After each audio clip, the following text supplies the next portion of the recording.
माध मदिका और बोला कैसे निकालते हैं। अगर आप यही जानना चाहते हैं तो फिर आज की वीडियो को पूरा देखना, क्योंकि आज की वीडियो में माध मदिका और बोला की ज्ञात करना हम सिखाएंगे। तो चलिए आज की वीडियो को शुरू करते हैं और सीखते हैं।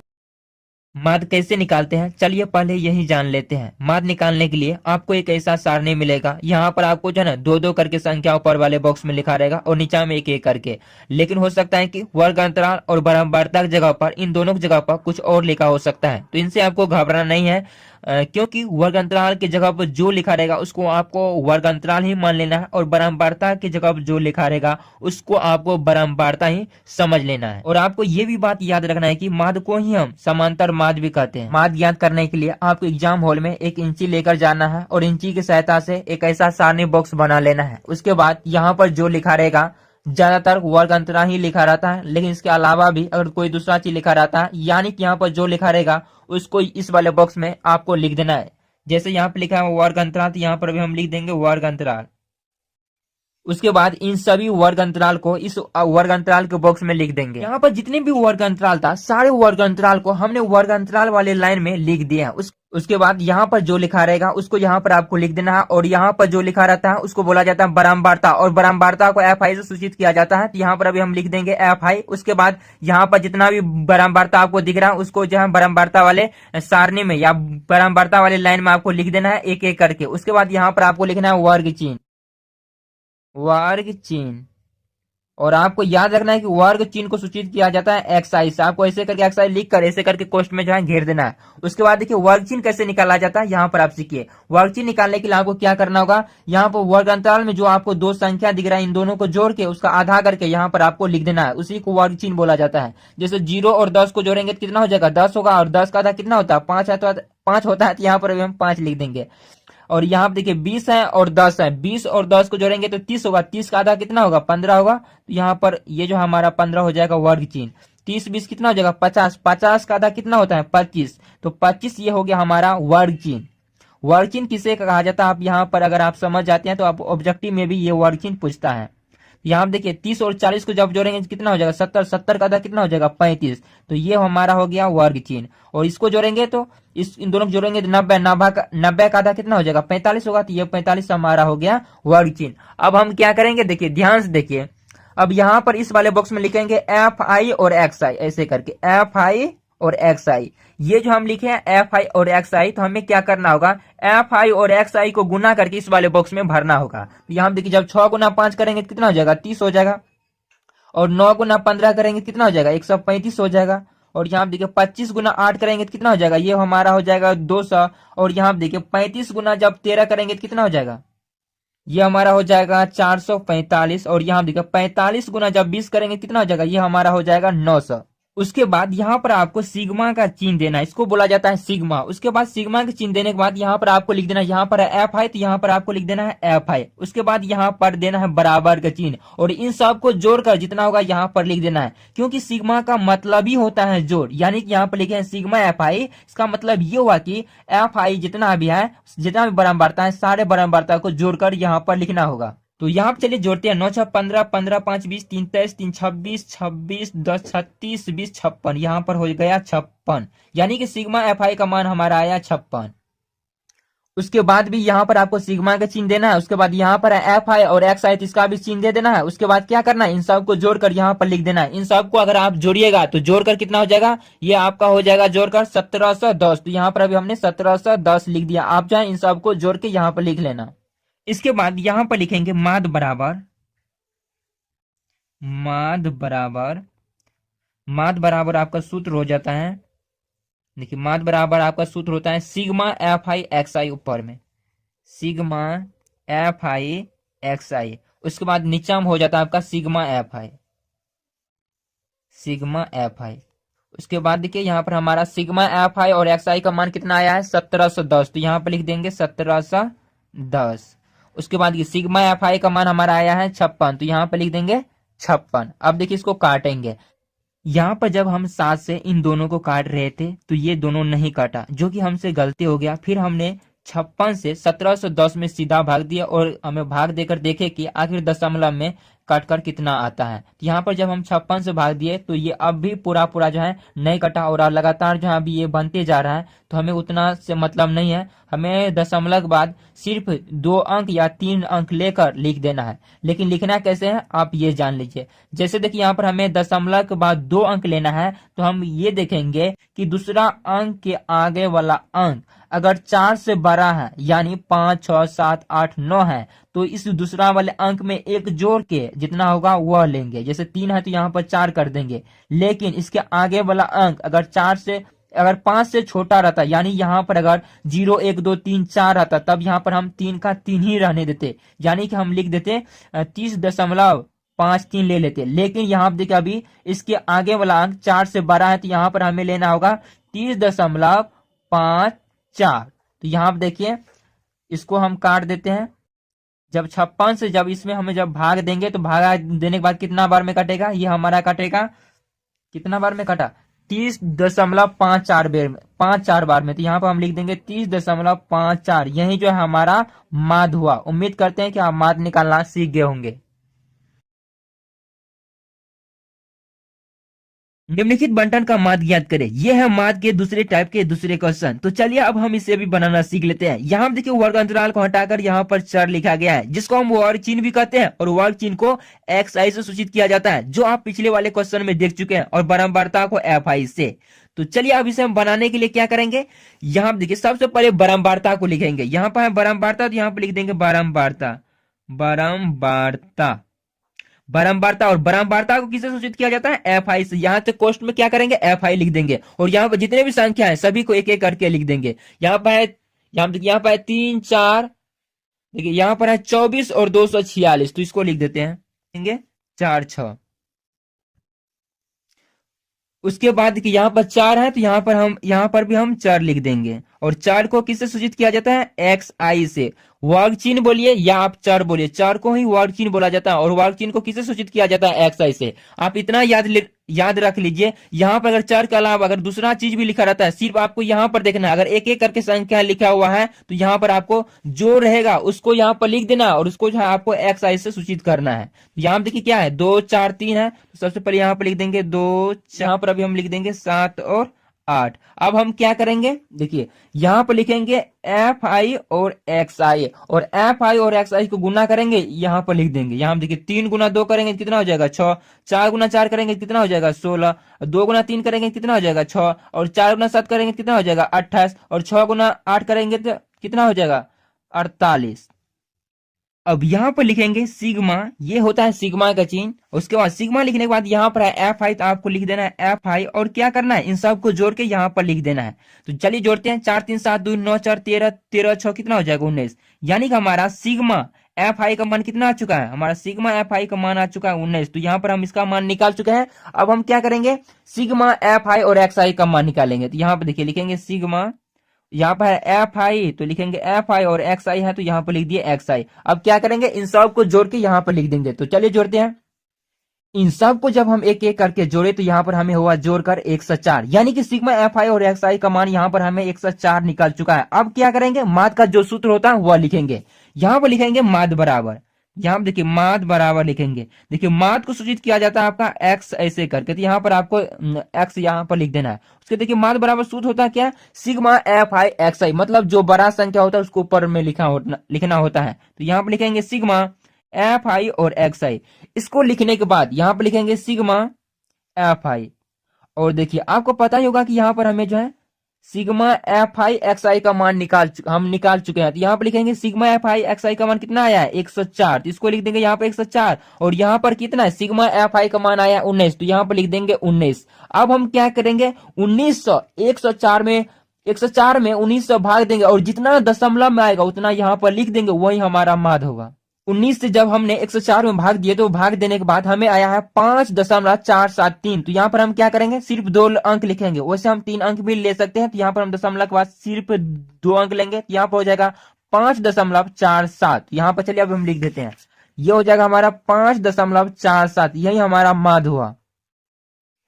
एक बार आप पूरे क्वेश्चन को देख लीजिए, आखिर आपको कैसे करके एग्जाम में बनाना है। यहाँ पर एक क्वेश्चन है, निम्नलिखित बंटन का माध्यक निकालें, जिसको हम माध्यिका भी कहते हैं, यानी माध्यिका कैसे निकालते हैं चलिए जानते हैं। माध्यक निकालने के लिए, एग्जाम देने के लिए आप एक इंची लेकर जाइएगा। सबसे पहले एक ऐसा सारणी बॉक्स बना लीजिएगा। उसके बाद आपको क्या करना है, यहाँ पर लिखा रहेगा वर्ग अंतराल, तो यहाँ पर आपको सेम टू सेम वही लिख देना है वर्ग अंतराल। या तो आप चाहे तो वर्ग, सिर्फ वर्ग भी लिख सकते हैं, या तो आप पूरा लिख दीजिए वर्ग अंतराल।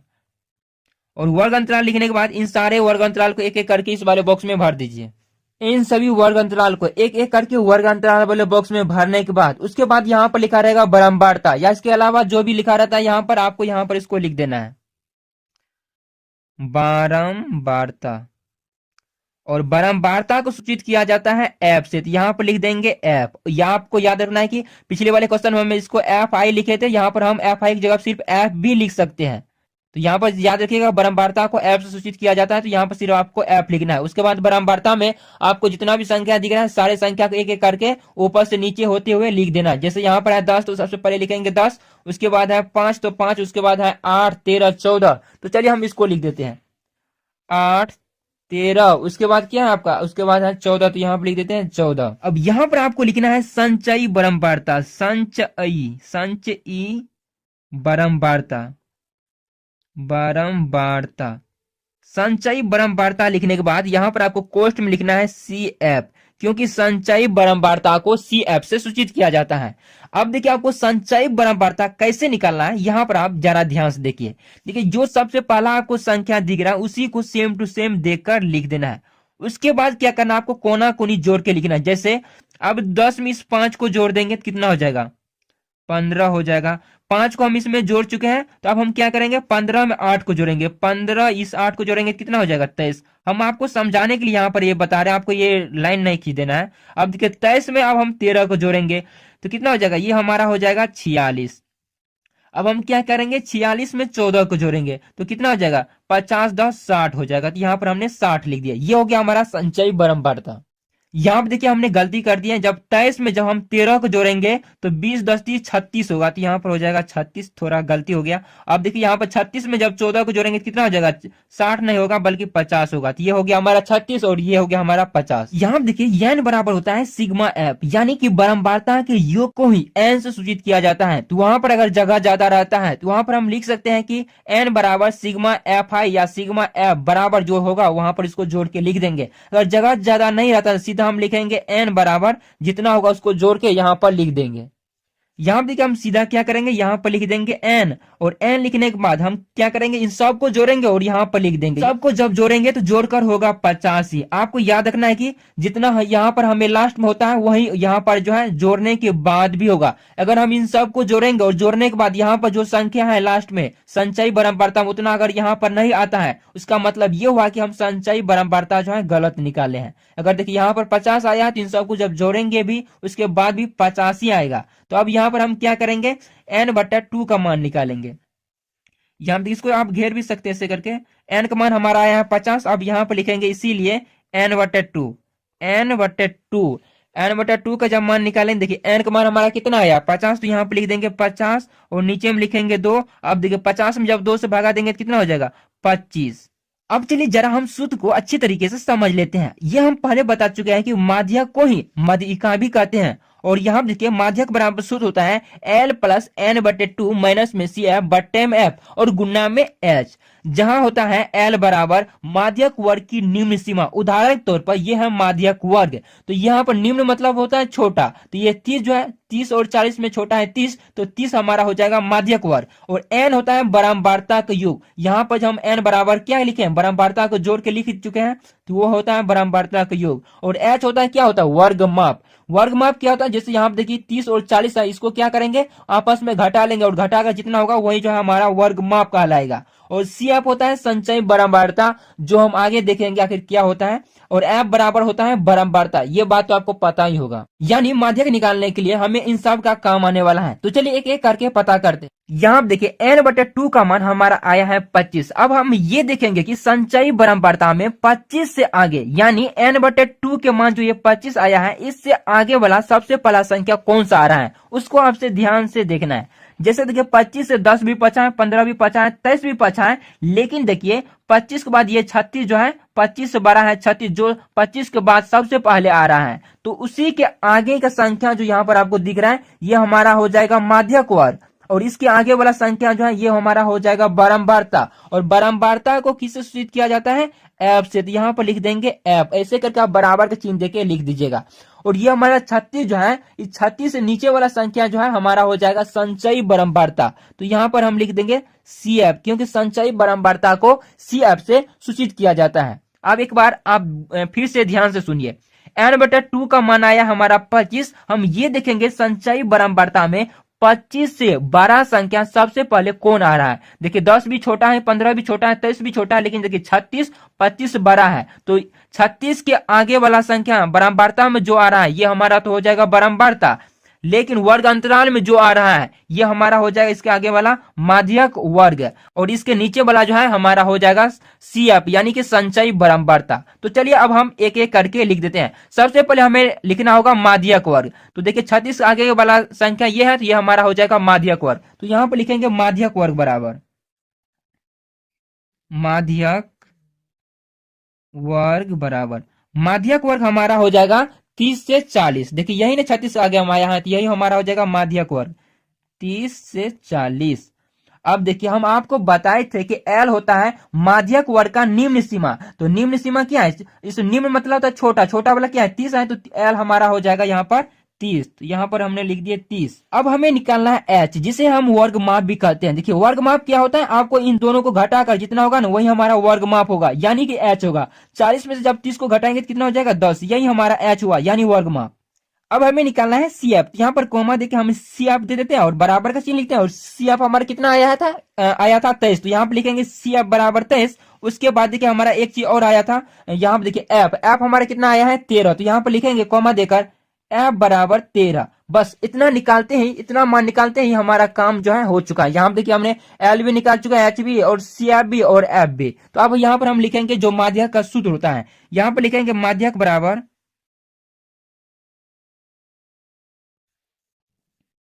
यही हमारा माध्यक बराबर सूत्र होता है। तो चलिए हम एक एक करके सबका मान बैठा देते हैं। एल का मान हमारा आया है 30, तो एल की जगह पर लिख दिए 30। उसके बाद जोड़ का चिन्ह है तो जोड़ का चिन्ह लिखेंगे। उसके बाद देखिए n/2 का हमारा मान कितना आया था? 25 आया था। आप यहाँ पर देख भी लीजिए n/2 का मान हमारा 25 आया था। तो n/2 की जगह पर हम क्या करेंगे 25 लिख देंगे 25। और हमारा देखिए, और यहाँ पर देखिए हमारा सी एफ आया था 23। तो यहाँ पर क्या लिखेंगे? यहाँ पर लिखेंगे 23। उसके बाद देखिए बटे में है एफ, एफ हमारा कितना आया था? एफ हमारा आया था 13। तो यहाँ पर अभी लिख देंगे 13। और कोष्ट का चिन्ह है तो कोष्ट का, उसके बाद गुना में है एच, तो एच हमारा कितना आया था 10। तो यहाँ पर लिख देंगे 10। चलिए अब हम एक एक करके जल्दी सॉल्व कर लेते हैं। 30 जोड़, अब देखिए इसको घटाएंगे तो घटाकर कितना हो जाएगा? 5 में से 3 जाएगा 2 हो जाएगा। और यहाँ देखिए 2 में से 2, 5 में से 3 जाएगा 2, और यहाँ पर क्या हो जाएगा 2 ही होगा। तो यहाँ देखिए 2 बट्टा हो जाएगा 13, और गुना में हमारा 10। तो यहाँ पर लिख दिए 10। कट भी नहीं रहा, तो इसके नीचे में कुछ नहीं है तो एक है, एक लिख सकते हैं। अब हम क्या करेंगे, यहाँ देखिए 30 है तो 30 लिखेंगे, जोड़ का चिन्ह लिखेंगे। इन दोनों को क्या करेंगे, ऊपर वाला दोनों है तो गुना करेंगे। 20 बटे नीचे में क्या हो जाएगा, यहाँ पर हो जाएगा 13। अब हम क्या करेंगे, यहाँ देखिए 30 है तो 30 लिखेंगे, जोड़ का चिन्ह है तो जोड़ का चिन्ह लिखेंगे। अब 20 में अब जो हम अब यहाँ पर हम 20 में 13 से भाग देंगे, और दशमलव में जितना आएगा उतना हम यहाँ पर लिख देंगे और इन दोनों को जोड़ देंगे। यहाँ देखिए जब हमने 13 से 20 में भाग दिए तो भाग देने के बाद हमें आया 1.5384, और ये अभी भी नहीं कट रहा, और भी आगे आएगा। तो हमें उतना से मतलब नहीं है, हमें सिर्फ दशमलव के बाद 2 अंक लेना है। तो अब हम क्या करेंगे, यहाँ पर एक है तो एक दशमलव का दशमलव लिखेंगे, उसके बाद 5 है तो 5 लिखेंगे। देखिए एक अंक लिखने से पहले हम ये सोचेंगे क्या इसके आगे वाला अंक 4 से 12 तो नहीं है। अगर 12 है तो इस 3 में एक जोड़ देंगे, उसके बाद यहाँ पर लिखेंगे, यानी कि यहाँ पर 4 हो जाएगा। अगर इसके आगे वाला अंक 5 से छोटा रहता, यानी कि 0 1 2 3 4 रहता, तो अब यहाँ पर हम 3 का 3 ही लिखते, यानी हो जाता है 1.53। तो यहाँ पर होगा 1.54। तो यहाँ पर देखिए, यहाँ पर जब 20 में जब हम 13 से भाग देंगे तो ये हो जाएगा 1.54। अब हम क्या करेंगे, इसको जोड़ देंगे। 30 में जब एक जोड़ेंगे कितना हो जाएगा 31.54। यही जो हमारा माध्यक होगा। उम्मीद करते हैं कि आप जो है ना माध्यक निकालना सीख गए होंगे। तो चलिए आप एक बार पूरे क्वेश्चन को देख लीजिए, आखिर आपको कैसे करके बनाना है, ताकि एग्जाम में आपको पूरा का पूरा मार्क्स मिल जाए। निम्नलिखित बंटन का बहुलक ज्ञात करें, यानी बहुलक कैसे निकालते हैं, चलिए यह भी सीख ही लेते हैं। देखिए बहुलक ज्ञात करने के लिए सबसे पहले आपको बहुलक वर्ग पता करना होगा। बहुलक वर्ग किसे कहते हैं, चलिए हम ये भी जान लेते हैं। देखिए बराबरता में जो आपको सबसे बड़ा संख्या दिख रहा है, उस संख्या के ऊपर वाला संख्या जो है हमारा बहुलक वर्ग कहलाता है। तो देखिए बराबरता में सबसे बड़ा संख्या हमारा 15, तो 15 के आगे में कौन सा है, 30 40 है, यही हमारा होगा बहुलक वर्ग। और ये जो है हमारा 15, तो ये हमारा बारंबारता, तो बारंबारता को सूचित किया जाता है एफ से, तो इसको यहाँ पर लिखेंगे F1। और 1 से नीचे क्या होता है, 0 होता है, तो ये हमारा हो जाएगा 15 से पीछे वाला हो जाएगा F0। ये आपको लिखना नहीं है, हम आपको समझाने के लिए बोल रहे हैं, इसका जो है आगे आपको काम आने वाला है। ये हो गया हमारा F1, ये हो गया हमारा F0, और इसके जस्ट आगे वाला 1 पर से क्या होता है, 2 होता है, तो ये हमारा साथ जो है F2 हो जाएगा। तो चलिए हम एक एक करके सारे चीज को यहां पर लिख देते हैं। तो यहां पर लिखेंगे बहुलक वर्ग बराबर, बहुलक आपको अच्छी से राइटिंग बनाकर लिखना है, बहुलक वर्ग बराबर, बहुलक वर्ग सबसे बड़ा संख्या है 15, तो 15 के आगे हमें 30 से 40, यहाँ पर लिख देंगे 30 से 40, यही हमारा हो गया बहुलक वर्ग। अब यहाँ पर लिखेंगे बहुलक वर्ग का निम्न सीमा, जिसे एल से सूचित किया जाता है। तो यहाँ पर लिखेंगे एल बराबर निम्न सीमा, मतलब होता है छोटा संख्या। 30 और 40 में छोटा क्या है, ये छोटा है 30, तो यहाँ पर ये हो जाएगा हमारा 30 एल। अब यहाँ पर हमें निकालना है वर्ग माप, जिसे हम h से सूचित करते हैं। तो h क्या होता है, इन दोनों को आप आपस में घटा दीजिए, और घटा का जितना होगा वही हमारा वर्ग माप होगा। तो 40 में से जब 30 को घटाएंगे तो कितना हो जाएगा, 10। ये हमारा हो गया वर्ग माप। अब हमें लिखना है F1। तो F1 हमारा कितना आया, 15 आया, तो यह यहाँ पर हम लिख देंगे 15। उसके बाद देखिए हमें F0 का भी काम पड़ता है, तो यहाँ पर लिखेंगे F0 बराबर, F0 का हमारा मान कितना है, 6 है, तो यहाँ पर लिख देंगे 6, और यहाँ पर कोमा लिखेंगे। और F2 का भी काम आता है, तो F2 हमारा कितना आया है, F2 हमारा आया है 7, यहाँ पर लिखेंगे F2 बराबर 7। अब देखिए जो बहुलक का सूत्र होता है ना, वह यहाँ पर लिखेंगे बहुलक बराबर, यहाँ देखिए बहुलक का सूत्र भी बहुत आसान अभी आपको याद हो जाएगा। ठीक है, बहुलक बराबर होता है L प्लस, उसके बाद होता है कोष्ट, देखिए सूत्र में होता है L प्लस, ऊपर में होता है 2 को F और नीचे में होता है 3 को F, और F के बीच में क्या होता है, माइनस का चिन्ह लगा रहता है। ऊपर में सिर्फ आपको ये याद रखना है कि 10 होता है, इसमें आपको 1 लिख देना है, और इसमें जो है आपको 0, यानी आपको 10 याद रखना है। और इसमें जो है आपको 102 याद रखना है। जैसे यहाँ पर लिखेंगे 1, यहाँ पर लिखेंगे 0, और यहाँ पर लिखेंगे 2, मतलब F1 F0 F2। और यहाँ पर आपको ये भी याद रखना है कि यहाँ पर आपको 1 2 दे देना है, यानी कि यहाँ पर होता है 2F1। और लास्ट में क्या होता है, सब तो हम लिखे दिए, बचा कौन है, बचा है H,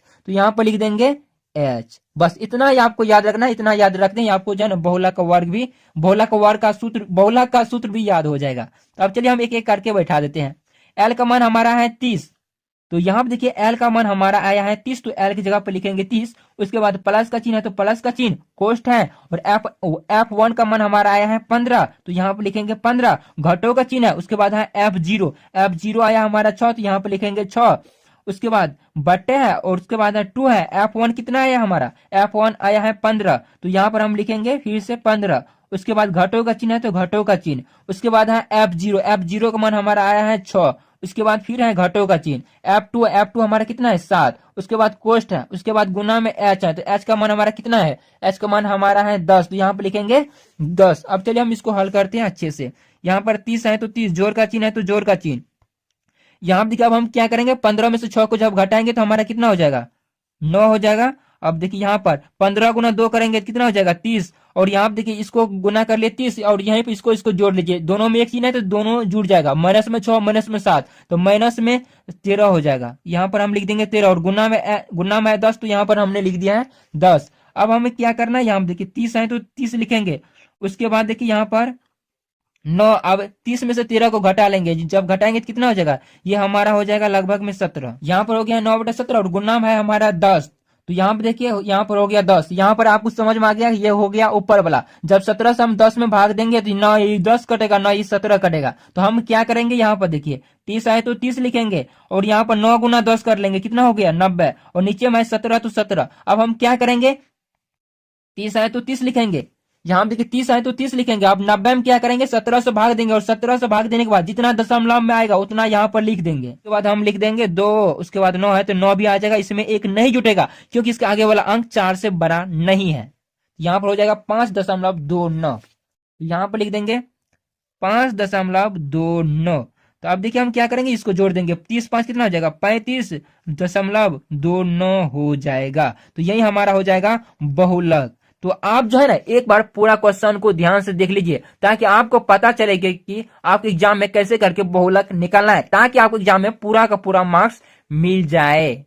तो इस वीडियो में हमने जो आपको बताया माध्य, माध्यक और बहुलक कैसे निकालते हैं, अगर आप सीख गए हैं तो कमेंट में जय हिंद जरूर लिख देना।